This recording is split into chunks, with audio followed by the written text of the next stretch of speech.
membuat lagu kan lagi-lagi ada semua keputusan-keputusan. Dan keputusannya saya biasanya pengen keputusan sadar, bukan keputusan tidak sadar. Salah satu yang harus diputuskan adalah ketika menulis lirik.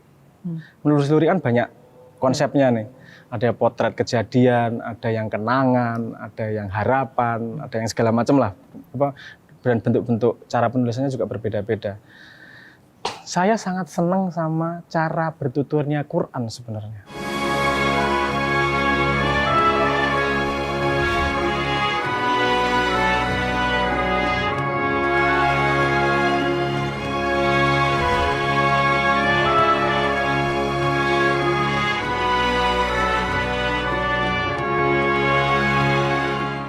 Aku belajar dari kecil itu sangat ditekankan sama ayahku cerita tentang Sayyidina Ali Zainal Abidin yang sembunyi-sembunyi sedekahnya malam hari dan baru ketahuan ketika mati punggungnya lebam karena diangkut sendiri. Karena kalau nggak diangkut sendiri berarti udah ada orang kedua, ketiga yang tahu. Gitu.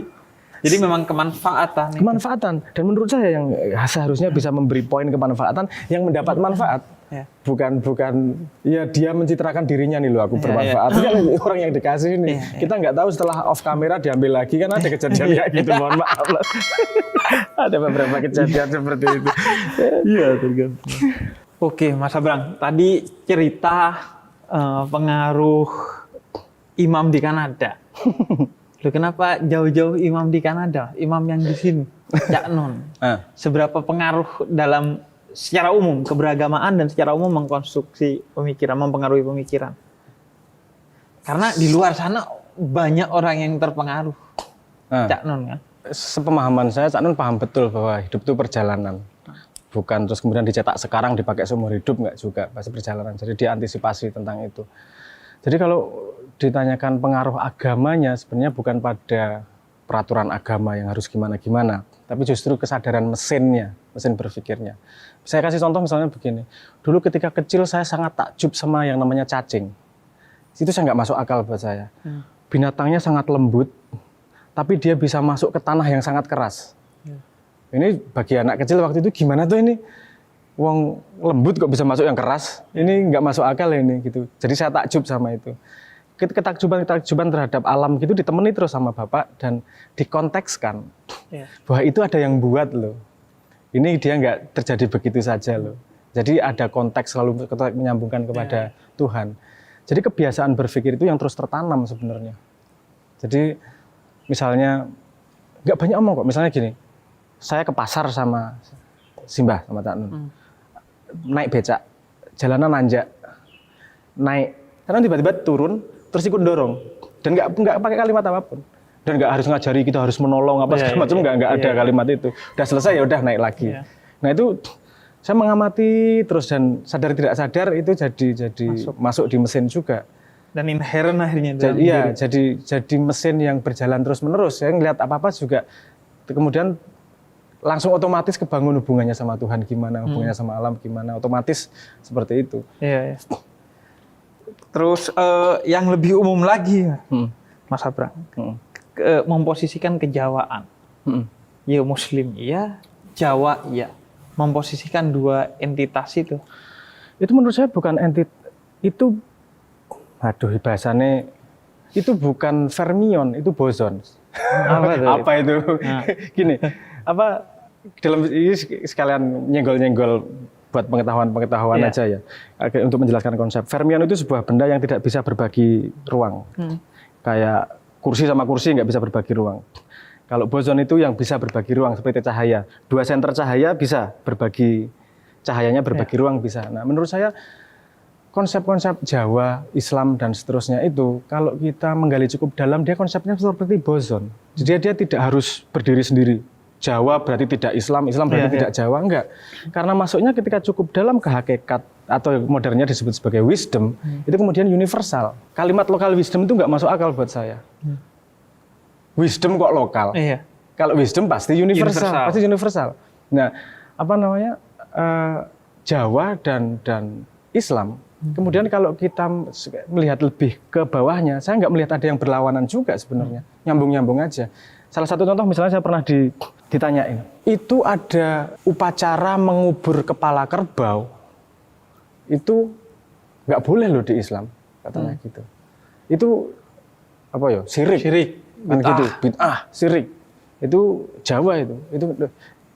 Ntar, yang kamu lihat prinsipalnya atau yang kamu lihat tekniknya, bahwa tidak ada penguburan kerbau di Arab, mau cari kerbau aja susah kok. mau cari contoh seperti itu. Tapi coba kita lihat, kamu lihat betul. Tanyain orang Jawa kenapa itu mengubur kerbau. Ketika setelah panen. Konsepnya adalah berterima kasih kepada bumi. Karena bumi sudah bersedia menumbuhkan para padi dimakan sama manusia, dan manusia berterima kasih kepada alam bumi lagi. Di Islam ada konsep berterima kasih itu bagus. Dan ada satu lagi konsep bahwa Adam diciptakan dari tanah. Kamu sebagai orang Islam dikasih badan dari tanah, pernah nggak berterima kasih sama tanah? Berarti ini konsep berterima kasih lebih baik dong harusnya. Wong dia konsepnya berterima kasih kok. Ya, kalau terima kasih tidak boleh dalam Islam, ya saya bertanya tentang pemahamanmu terhadap Islam dong. Jadi menurut saya nyambung-nyambung aja. Ya itu aku pernah iri sama upacara makan dari berbagai agama. Pernah di satu satu pertemuan makan di berbagai agama. Orang Kristen itu lama kan. Terima kasih Allah atas ininya bla bla. Ada orang Buddha juga. Waktu itu ada orang Buddha juga. Dia lebih detail lagi. Terima kasih telah menumbuhkan ini dari tanah. Kita kan cuman Bismillah. Allah barik lana. Allah barik lana. Kalaupun ini biasanya Bismillah. Dan tanpa kesadaran. Sebenarnya kalau dengan kesadaran Bismillah itu punya nilai yang luar biasa. Karena dari Tuhan nanti ke alam kemana-mana. Tapi kan otomatis jadi dan hilangnya kesadaran lingkungan dalam keberagamaan itu kayaknya PR besar dalam Islam. Gimana agama benar-benar menjadi konsep yang dijalankan, bukan kebiasaan yang tidak disadari tapi dijalankan. Menjalankan bukan hanya karena kebiasaan tapi karena kesadaran, itu yang menurut saya tidak akan mudah gitu. Kalau kita kan warisan kebanyakan. Bukan hanya pada imannya tapi Islamnya pun warisan. Ya itu yang tadi di pembicaraan yang tadi yang ingin saya breakdown, bahwa saya melakukan ini jangan hanya karena warisan, karena memang saya sadar betul menjalani apa yang saya jalankan. Pengennya kan di situ. Transformasi itu. Ini menjelang terakhir saya pengen ngomongin tentang lagu-lagu. Yang pertama sebelum cahaya lah. Jadi sebelum cahaya itu maksudnya sholat subuh, sholat fajar, isya yang menjelang subuh. Baru sholat isya menjelang subuh. Nah, sebelum cahaya itu. Ya tentu kan setiap orang punya imajinasinya sendiri ya tentang lagu itu. Tapi sebenarnya poinnya yang diinginkan dari lagu itu apa? Nah ini, atau secara umum dulu deh.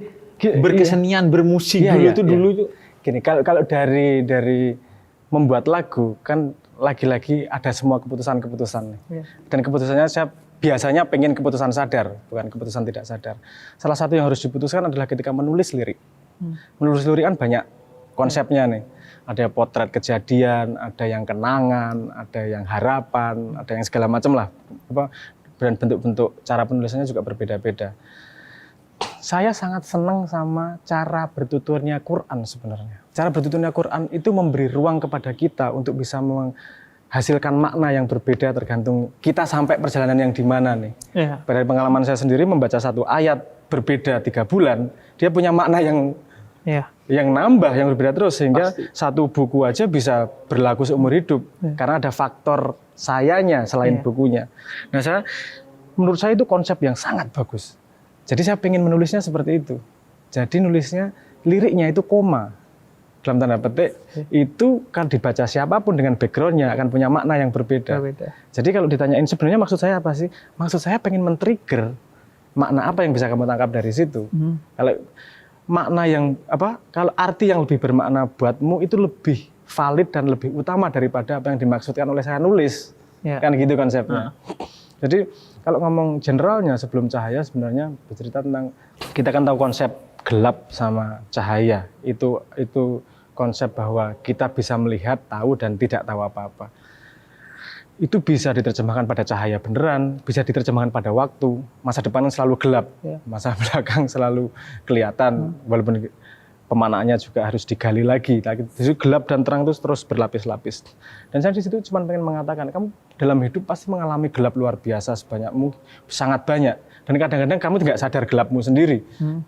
Tapi dalam setiap kegelapan yang kamu alami, itu Tuhan tidak pernah berhenti menemani lo. Kalau Tuhan itu selalu hadir di mana saja. Kalau di situ kan ada kalimat embun pagi bersahaja, angin yang berhembus mesra. Tuhan bisa hadir lewat manapun saja, lewat ciptaannya, lewat inspirasi, lewat manapun. Jadi pada keadaan gelap apapun, kamu sebenarnya nggak pernah gelap. Kamu sebenarnya disediakan cahaya, tapi bisa melihat atau tidak. Ya, proses minatul matilan nur juga, dari kegelapan menuju cahaya itu juga. Ya, ada kasus juga di mana Kanjeng Nabi beberapa bulan di stop. Oh ya, pewahyuannya. Pewahyuannya. Kan itu kegelapan juga, tapi Tuhan juga ngomong, aku enggak kok. Aku selalu ada kok, kan semacam itu. Nah, itu beberapa banyak konsepsi itu kemudian coba saya pack jadi lirik lagu Sebelum Cahaya tersebut. Oke. Kalau sandaran hati ya. Nah, itu ini enggak sih merangkum bagaimana hubungan dengan Tuhan atau memposisikan Tuhan, Mas Abraham? Saya perlu menceritakan background-nya enggak? Itu sandaran hati itu. Karena sandaran hati itu saya buat ketika saya benar-benar tidak tertarik sama yang namanya hidup waktu itu. Bukan suicidal ya, bukan pengen bunuh diri enggak juga. Tapi saya tidak melihat poin hidup lebih lama. Poin pentingnya hidup lebih lama. Karena logiknya sederhana. Kalau kamu pengen ketemu Tuhan dan katanya ketemuan setelah mati, kenapa lama-lama hidup? Iya. Ketemunya cepet aja mati. Cepet aja. Tapi sudah dilarang loh, nggak boleh bunuh diri loh. Terus saya ngapain hidup lama-lama? Jadi pada posisi itu saya merasa sangat pada posisi despair, menderita dalam tanda petik, kangen yang luar biasa sampai menderita itu. Menderita ini ngapain sih hidup lama-lama nih? Endingnya juga ketemu Tuhan kok. Itu juga datang dari keputusasaan saya tentang cerita Khidir dan Nabi Musa. Nabi Musa yang nabi ya jadi temenin Jibril. Masih ada salahnya ketika di hadapan sama Nabi Khidir. Saya yang ditemani iblis. Apa mungkin bisa mencapai pemahaman seperti itu? Jadi pointless ini. Saya mau nyari ilmu, pointless mau nyari kebaikan apa juga nggak dihitung, bukan matematis hitungannya. Udahlah ketemu sekarang aja lah. Nah, itu pada posisi despair yang sangat tinggi itu lahirlah lagu Sandaran Hati. Jadi justru sebaliknya. Jadi saya di situ memposisikan ada kalimat ini. Teringat pada janjimu ku terikat. Aku teringat pada janji ketika sebelum lahir. Sebelum lahir, ketika sebelum manifest menjadi manusia. Kan berjanji. Tergantung tiap orang ingat janjinya seberapa. Dan menurut saya janji bahwa Allah Tuhan kita. Itu yang dibocorkan. Pemahaman saya setiap orang punya kurikulumnya sendiri, perjanjiannya sendiri. Nah, aku teringat pada janjimu, aku terikat dan nggak bisa ngapa-ngapain. Hanya sekejap aku berdiri. Hanya sekejap aku hidup ini. Tapi tak kulakukan sepenuh hati. Aku gak peduli siang malam yang berganti. Siang malam itu menunjukkan bahwa dunia itu hanya ada ketika ada dua polaritas yang berbeda. Ada tinggi, ada rendah, ada siang, ada malam, ada dingin, ada panas, ada positif, ada negatif. Kalau nggak gitu baterai nggak jalan. Pokoknya dunia itu hanya ada karena dinamisme di antara dua polaritas yang berbeda. Dan itu yang membuat tidak nyaman karena tidak ada kepastian. Karena hidupnya terus pada posisi menjaga ihdina siratal mustaqim. Itu kan kesadaran waspodo yang tidak mudah, capek sebenarnya. Kalau mau ngomong ya capek, itu capek. Hanya sekejap kulakukan sepenuh hati, peduli aku pada siang malam yang berganti. Sedihku ini tidak ada arti jika kaulah sandaran hati. Jadi semua ini yang dilakukan, tak lakukan sepenuh hati. Walaupun aku kalau boleh milih nggak mau, aku pengen cepat balik. Tapi wis tak sandarkan ke kamu lah. Wis karena yang nyuruh kamu kita udah janjian, wis monggo, wis ya, berserah, wis monggo, silahkan wis lakoni. Jadi kalau orang nggak punya bekal agama itu sebenarnya rawan kehilangan makna ya. Kalau dia nggak punya kemandirian. Tadi kan kalau orang tuh kehilangan. Kalau dia kehilangan makna hidup itu, dia kan bisa pemahaman saya terhadap fungsi utama agama. Kan premis utamanya adalah iman. Kan?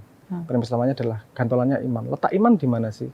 Kalau saya kan yang ngomong yang agak kontroversial, hidupmu sih bisa mungkin menghilangkan iman, kayak gitu. Tapi kalau dipotong segitu itu kan berbahaya. Tapi ada maksudnya di situ. Maksudnya begini, manusia itu kan dia punya yang namanya lingkar pengetahuan dia. Tidak mungkin satu orang tahu semuanya. Dia hanya punya lingkar pengetahuan dia dan di luar lingkar itu dia pasti tidak tahu. Ketika dia tidak tahu, dia kalau tidak punya pegangan, ada dua kemungkinan. Dia putus asa pada tidak tahunya, atau dia hanya menjadi katak dalam tempurung yang tidak akan berkembang. Sederhana, kalau kita mau ke sebuah tempat yang tidak tahu jalannya, kita beriman kepada Google Map. Ya. Itu iman tanpa pertanyaan, karena memang kita tidak tahu, nggak pernah ke sana, makanya kita beriman. Jadi posisi iman dalam pemahaman saya itu adalah rentang di mana kita sesuatu yang kita tidak tahu itu kita harus pegangan sama iman. Ketika dikawinkan dengan konsep lain bahwa dalam manusia itu lebih banyak nggak tahunya daripada tahunya, berarti iman itu harus lebih dominan daripada yang lain. Karena kita lebih banyak nggak tahunya nih, betapa pentingnya yang namanya iman. Tanpa itu kita nggak punya pegangan ketika masuk ke sesuatu yang kita tidak bisa memprediksi, sama sekali nggak tahu. Dan satu lagi komponen, padahal 1 detik berikutnya aja kita nggak tahu loh akan terjadi apa. Jadi sebenarnya kita ini melewati ketidaktahuan demi ketidaktahuan. Dalam ketidaktahuan itu pegangan itu apa? Iman. Iman bukan pada benar salah, pada baik buruk dan seterusnya, tapi iman pada Gusti Allah ridho kok. Iman pada, wes aku ngelakoni apa yang disuruh Gusti Allah, aku ridho sama yang diberi sama Gusti Allah, wes pegangannya itu aja, karena nggak ada no other choice. Jadi ketika saya masuk Islam, ketika saya ngomong masuk Islam itu lagi, itu konklusi logis. Bukan kemudian wes lah saya masuk aja lah, nggak menyerah. Tapi itu konklusi logis, karena tidak mungkin kita menghadapi masa depan dengan stabil, kita menghadapi ketidaktahuan dengan stabil kalau tidak pegangan sama yang namanya iman. Dan iman pilihan saya adalah yang disediakan konsep Islam karena menyaksikan sendiri koherensi sistem dari Quran tersebut. Dan itu kunci agar tidak tersesat tadi. Iya, kunci agar tidak tersesat, jangan berhenti berjalan. Menurut saya jalan terus. Semua orang pasti tersesat kok suatu saat. Suatu momen dalam hidupnya pasti tersesat. Asal tidak berhenti berjalan, ya dia bisa cari jalan lain. Yang membuat orang tersesat menurut saya karena berhenti berjalan. Orang yang sudah merasa benar itu bahaya. Orang yang sudah merasa sampai itu bahaya karena dia berhenti. Bahkan kalau bahasa Islam, kafir itu kan orang yang menutup pikiran, hati, ya udah selesai gitu. Kafir itu. Dan kata kafir dalam Al-Quran itu nggak mesti non-Muslim gitu. Muslim yang suka berdusta juga dibilang kafir. Muslim yang kepala batu, Quran bilang kafir gitu. Banyak hal. Jadi pencarian Islam juga bukan titik akhir pencarian. Iya, terus. Tadi Mas Abrang bilang tentang lapisan-lapisan juga, Quran dibuka lagi, ada lagi, nggak berhenti sampai mati. Nah, itu juga saya ngutip soal nyanyian dua lagu, karena kan sekarang orang agak ngerasa apaan sih nyanyian itu tadi, seolah-olah bukan dua hal yang bisa digabungkan dengan Islam. Nyanyian itu dianggap dia konotasinya selalu maksiat. Makanya aku tempatnya di masjid, omongan konteksnya dakwah, kita bicara. Saya melihatnya nggak gini, tentang lagu ya, tentang lagu dan nyanyian itu yang mau dibahas ya. Saya melihatnya begini, ada konsep yang namanya mutmainah di Islam, konsep yang namanya tenang. Menurut saya itu penting untuk bisa mendengar suara Tuhan, suara alam semesta. Jadi imajinasinya begini, ketika ada permukaan danau yang tenang, satu tetes air itu bisa terasa. Tapi kalau permukaan danaunya bergolak, itu mau kehujanan kayak apa juga nggak kerasa karena dia bergolak. Jadi menjaga posisi hati pada posisi yang mutmainah, yang tenang, semakin tenang, itu semakin bisa mendengar ilmu yang diberikan oleh Tuhan dari setiap kejadian. Nah, itu kan urusan rasa, bukan urusan logika. Kita bisa ngomong percaya, tapi hatinya tidak percaya kan bisa. Rasa kan sangat susah itu. Nah, kalau yang namanya rasa kan perlu diasah juga.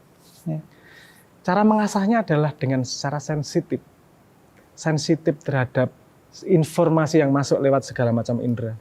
Seni itu kenapa efektif menurut saya? Karena dia tidak punya intrinsik makna pada medianya. Kalau lagu berjalan sendiri, maknanya apa? Ada nada chord gitar D sama C, kita kan nggak bisa kognitif makna. Jadi ini artinya adalah apa kan nggak ada. Chord gitar doang kok. Tapi ini ada loh.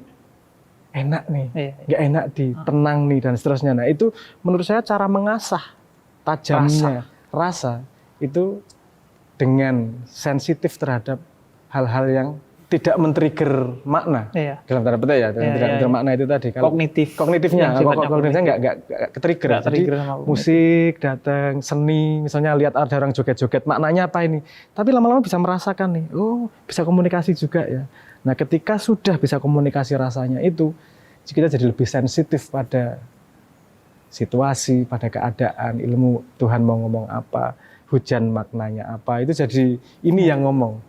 Ini jadi translator, penerjemah dari rasa yang dirasakan. Dan justru itu kekuatan utama manusia sebenarnya, menurut saya rasa gitu. Ya. Karena kalau akal kan ya segitu-segitu lah. Akal itu penting, tapi bukan alat utama. Menurut saya ya. Akal itu penting baik untuk menjadi budak, tapi tidak baik untuk menjadi master. Ya.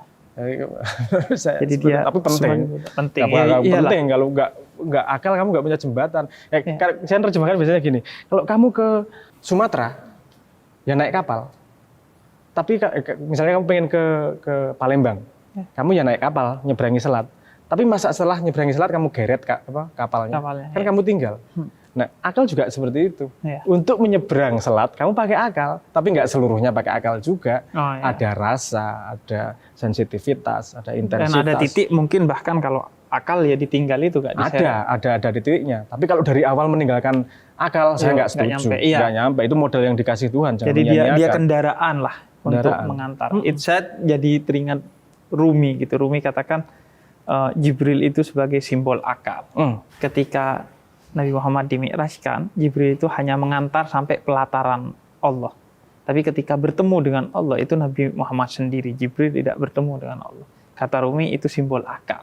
Akal itu mengantar kamu kepada Allah, tapi yang bertemu dengan Allah itu bukan akal nanti. Dia nggak bisa bertemu, dia ada batasnya, dia terbakar dan lain sebagainya. Tapi hati itu yang bertemu dengan tambah di Jawa ya, ini perspektif yang berbeda ya. Ini menarik juga. Kalau di Jawa sebelum ini juga kenal Jibril, tapi sebutannya Joborolo. Joborolo itu maksudnya seperti Jibril. Ada empat malaikat yang dikenal Jawa, Joborolo, Mokoholo, dan seterusnya lah. Mokoholo itu Mikail. Ya. Joborolo itu kalau menurut mitologi, bukan mitologi, menurut konsep Jawa itu dia bersemayamnya di darah, di aliran darah.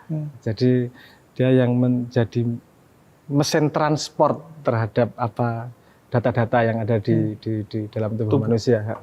Saya nggak ngomong mana yang benar, mana yang salah ya, tapi ini sebagai perspektif kan menarik juga. Cara motret peradabannya gini, cara motret peradabannya gini gitu. Ya ini juga tambahan info, nggak penting juga sih. Mas Abrang, sebelum closing, ini dong banyak yang rindu dengan suaranya. Iya dong. Pakai cara dangdut? Enggak. Terserah. Oke. Ini juga untuk menunjukkan ini kan di masjid. Nyanyi ya, bagian dari dakwah. Sebelum saya nyanyi ya, saya akan nyanyi lagu Sandaran Hati yang teringat pada janjimu ku terikat.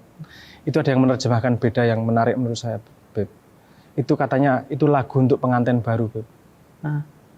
Jadi gimana? Teringat pasangan? Enggak. Kalau menikah itu kan butuh dua hal. Surat sama urat. Itu sama pentingnya itu. Teringat pada janjimu ku terikat. Janji itu suratnya. Terus hanya sekejap ku berdiri ku lakukan sepenuh hati itu. Iya. Nggak usah dijelaskan lah ya. Itu bercandaan. Saya seneng aja dengerin gitu. Oh, ada juga ya. Saya tadi kan sempat googling. Itu banyak loh makna. Banyak yang memaknai loh. Dan menurut saya ya kesuksesan seorang musisi, seorang penulis, seorang pembicara di YouTube itu ketika dia mampu membangunkan hazanah pemaknaan dari banyak orang gitu. Itu gini Beb, setiap lagu Leto itu bisa diterjemahkan dari sudut pandang tasawuf sebenarnya. Karena ada beberapa lapis makna. Dan memang dasarnya itu. Dari awal memang di crafting untuk itu memang. Yang pertama diartikan seperti itu memang Sandaran Hati. Tapi itu 6 tahun setelah rilis. Saya di meja, saya nggak pernah ngomong sama siapapun tentang makna itu. Baru 6 tahun kemudian ada yang mengartikan gitu, nanya sama saya ketawa. Yuk, udah sampai situ ya. Oke, benar. Indonesia urusan. Setelah itu lagi banyak, Beb. Sebelum cahaya, ada lubang di hati, senyumanmu itu ada yang menerjemahkan tepat ya. Saya kan bikin sholawat yang nggak kelihatan itu. Tapi mereka menerjemahkan dengan cepat. Wah, apik ya, arek-arek ini sudah mulai. Ya saya seneng lah, maksudnya ada dialektika juga di situ. Iya, akhirnya tumbuh. Hidup lebih lama lah karyanya. Iya. Ku teringat pada janjimu ku terikat. Hanya sekejap ku berdiri, ku lakukan sepenuh hati. Peduli, ku peduli, siang dan malam yang berganti. Sedihku ini tak ada arti, jika kaulah sandaran hati. Kaulah sandaran hati. Sandaran hati. Terus tonton Cahaya untuk Indonesia. Jangan lupa untuk share, komen, like, dan lain sebagainya. Assalamualaikum warahmatullahi wabarakatuh.